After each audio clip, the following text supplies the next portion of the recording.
Hey there, everyone. Welcome back to our channel. If you're passionate about artificial intelligence or just curious about how machines learn from data, you're in the right place. Today, we're diving into a fascinating topic in the field of machine learning, semi-supervised learning.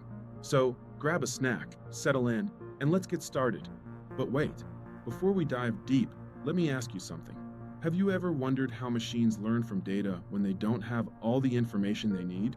How do they make sense of the world with only a fraction of labeled examples? Well, that's exactly where semi-supervised learning comes into play. Let's break it down.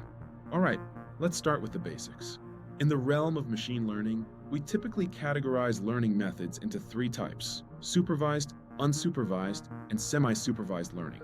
Supervised learning uses labeled data, which means you have input data along with the corresponding output labels. Think of it like a teacher guiding a student.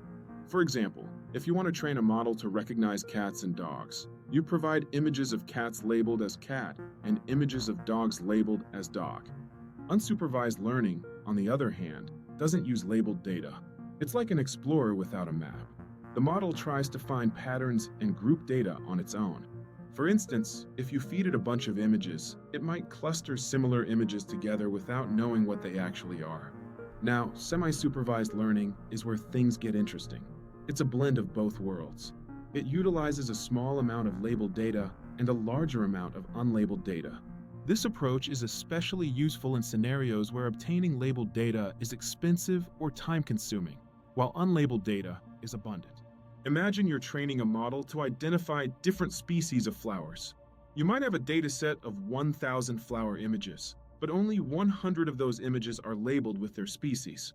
Instead of relying solely on the 100 labeled images, semi-supervised learning allows the model to leverage the additional 900 unlabeled images to improve its understanding of flower characteristics.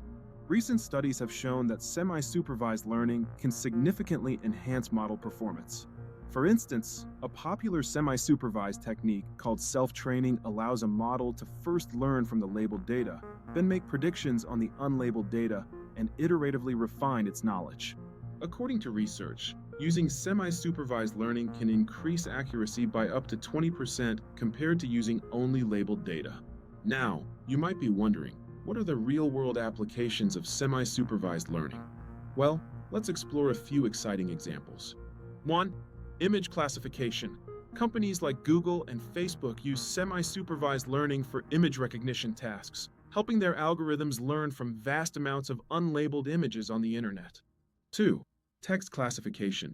In natural language processing, semi-supervised learning is used for sentiment analysis. By training a model on a small dataset of labeled reviews and a larger collection of unlabeled reviews, businesses can better understand customer sentiment. 3. Speech recognition. Semi-supervised learning has also made its mark in speech recognition.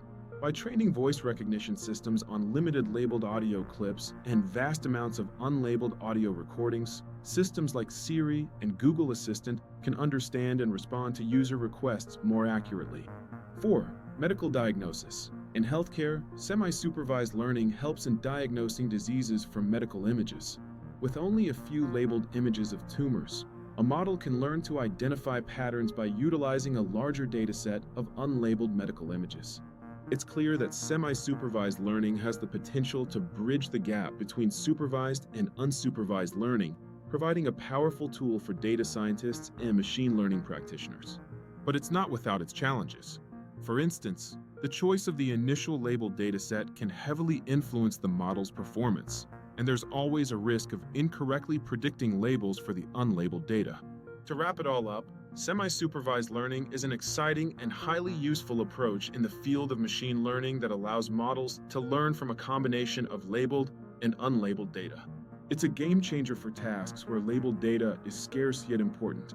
If you found this video helpful and want to learn more about machine learning concepts, don't forget to give us a thumbs up, subscribe to our channel, and hit that notification bell so you never miss an update. Also, drop your questions or thoughts in the comments below. We love hearing from you.